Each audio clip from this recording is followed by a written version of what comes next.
नमस्कार बागवान भाइयों। बागवानी की बात यूट्यूब चैनल पर आपका बहुत बहुत स्वागत है। बागवान भाइयों, आज हम बात करेंगे विंटर के समय में होने वाली सेब के पौधे की प्रूनिंग के बारे में। बागवान भाइयों, आजकल विंटर का मौसम है और बहुत से बागवान भाई अपने बगीचों में प्रूनिंग के कार्य में लग चुके हैं।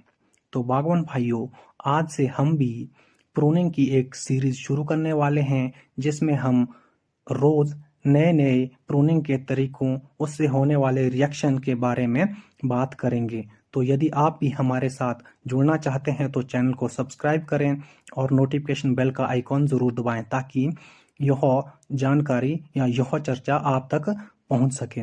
तो बागवान भाइयों, आज हम प्रूनिंग के बेसिक्स पर नजर डालेंगे।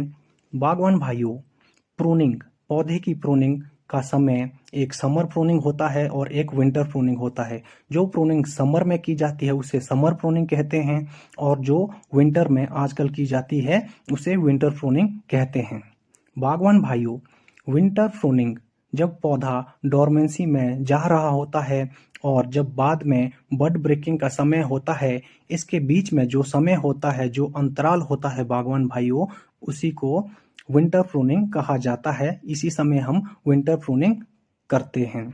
जब पौधा डोरमेंसी में जा रहा होता है उसके बाद के समय से लेकर जब आगे बड ब्रेकिंग होता है, इसके बीच का समय क्योंकि ठंड का होता है, इसलिए यह बहुत ही उपयुक्त माना जाता है प्रूनिंग करने के लिए।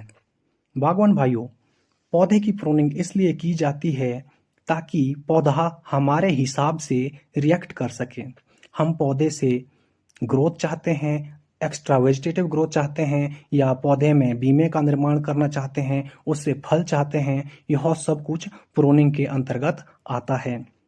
पौधे का आकार हमें छोटा बनाना है या पौधे का आकार हमें बड़ा करना है, पौधे में बीमे का निर्माण किस तरह से करना है, यह सारी बातें बागवान भाइयों प्रूनिंग के अंतर्गत ही आती है।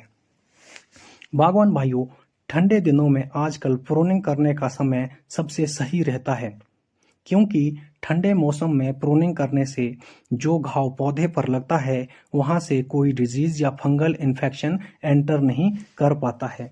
इसलिए बागवान भाइयों, विंटर प्रूनिंग का समय पौधे की कैनोपी बनाने के लिए सबसे सही रहता है, सबसे उपयुक्त माना जाता है। बागवान भाइयों, प्रूनिंग का कार्य मुख्यतः दो प्रकार से पौधे पर प्रभाव डालता है। एक, जब हम अपने पौधे को वेजिटेटिव ग्रोथ की तरफ ले जाना चाहता है, जब पौधे की टहनियां और छोटी शाखाएं हम उसका आकार बढ़ाना चाहते हैं तो उसे वेजिटेटिव ग्रोथ कहते हैं। और दूसरा बागवान भाइयों, जब हम बीमों का निर्माण करना चाहते हैं, इसे रिप्रोडक्टिव ग्रोथ कहते हैं। जब पौधे की शाखाओं में नए बीमों का निर्माण होता है, हम उससे फल चाहते हैं बागवान भाइयों, उसे रिप्रोडक्टिव ग्रोथ कहा जाता है। इसके अलावा बागवान भाइयों, विंटर का समय अपने पौधे की कैनोपी मैनेजमेंट के लिए सबसे उपयुक्त समय होता है।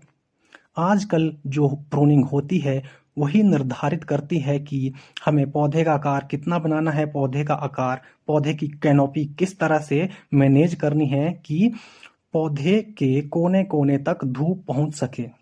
क्योंकि बागवान भाइयों, यदि हम आजकल की प्रूनिंग में यह कार्य अच्छे से कर लेते हैं, धूप पौधे के कोने कोने तक पहुंचा लेते हैं, तो बागवान भाइयों पूरे साल में जो समस्याएं बागवान भाइयों को आती है वह 50% अभी ही खत्म हो जाती है बागवान भाइयों।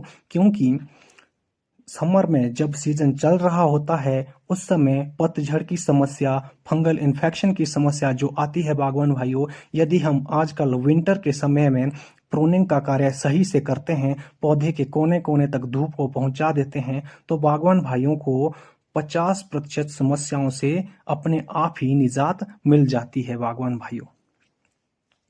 तो बागवान भाइयों, आज से हम प्रूनिंग की सीरीज शुरू करने वाले हैं, जिसमें हम नए नए कट्स किस तरह से लगाते हैं, प्रूनिंग के कितने तरीके होते हैं, छोटे पौधे की प्रूनिंग और बड़े पौधों की प्रूनिंग कैसे की जाती है, और इसके अलावा बहुत कुछ आज से हम ये सीरीज शुरू करने वाले हैं। इसलिए यदि आप हमसे जुड़ना चाहते हैं तो चैनल को सब्सक्राइब कर लें और नोटिफिकेशन बेल का आइकॉन दबा दें बागवान भाइयों। तो आज के बाद हम मिलते रहेंगे प्रूनिंग के नए नए वीडियो में। मिलेंगे अगले वीडियो में प्रूनिंग के नई जानकारी को लेकर। तब तक के लिए नमस्कार। जय हिंद, जय किसान, जय बागवान।